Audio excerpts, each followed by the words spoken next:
Trying to figure out whether to use a functional or a chronological resume to apply for your next job? I've got you covered. In this video, we are going to look at the difference between the two types of resumes, and I'm going to share which is the best for you to use. Let's get started. But first, for all the guidance that you need to get hired, subscribe to my channel. I post weekly content that will help you along every step on your journey toward landing that dream job. Click on the subscribe button and click the bell to be notified whenever I drop a new video. I don't want you to miss a beat. If you are trying to get results like this, where my client Dean got 3 job offers with his new resume, you need to know which resume to use and which one is right for you. So in this video, we are going to look at the difference between a functional versus a chronological resume and which one you can use today to spruce up your job search and ultimately help you land your dream job. So let's start by looking at the difference between the two. The functional resume. Your functional resume focuses on your skills and accomplishments at the very top of the resume and pushes your work experience toward the bottom, not really elaborating much on what you did in each role. The focus here is elaborating on your skills and achievements right at the very top of the resume. Here is an example that I pulled from jobscan.co. So here you can see we have a list of skills at the very top of the resume, and they've included 3 key points underneath each skill to elaborate on the achievements or results that were picked up in that specific skill. So if the skill is project management, for example, you want to elaborate on 2 to 3 points that give context or provide proof that you have the skill. Now let's look at a chronological resume, also known as a reverse chronological resume.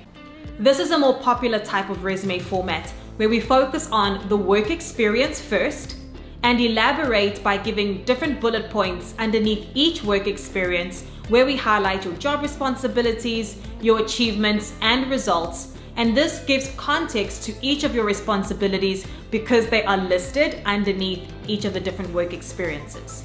Your skills are not listed separately, rather they are inputted within the body of the resume. You also follow your work experience with an education section and sometimes a technical skills section at the bottom. Here is an example of a chronological resume. And now that you know the difference between a functional versus a chronological resume, which one do you have? Comment below. Now we know the difference between a functional and a chronological resume. Which one should you use? The answer is a hybrid, and I'm going to explain why. One of the best resume formats that you can use is a combination of the functional and the chronological resume, and this is what I use with all of my clients. The hybrid resume format focuses on your skills and accomplishments right at the top of the resume, like a functional resume, and then it goes into your work experience and showing your career progression like a chronological resume. So we have the top portion where you're introducing yourself to the potential employer. This is also known as the top fold. So here you have your skills, your accomplishments, even a professional summary would be included at the top. And then you go into your work history or your work experience, followed by your education. The hybrid resume format is my favorite for 3 reasons. Number 1, it allows you to easily tailor your resume each time that you apply for a role. You simply have to tailor the top portion of your resume, which is the summary and the key skills section, maybe even the achievements depending on the role, but it allows you to easily customize this section and make sure that it's ATS friendly, adding the relevant keywords that are included in the job description, and this makes it easy for you to tailor and send out your resume. Number 2, it allows you to easily introduce yourself to the potential employer through a professional summary.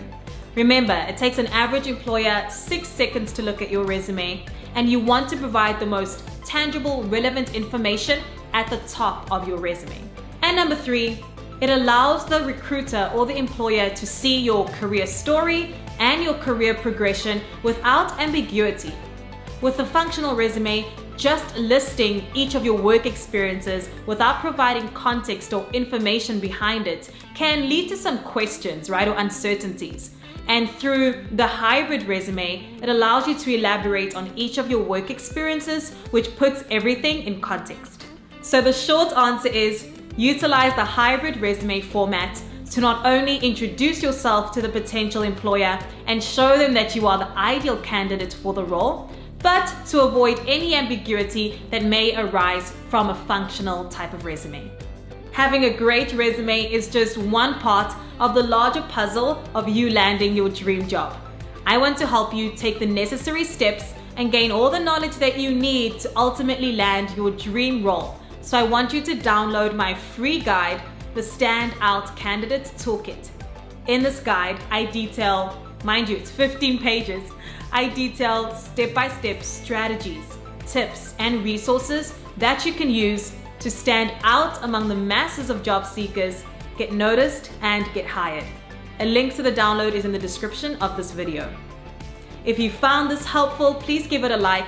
Comment below any questions that you have with regards to building a hybrid resume. Don't forget to subscribe to my channel for more job seeker advice and tips, and I will see you in the next video. Bye for now.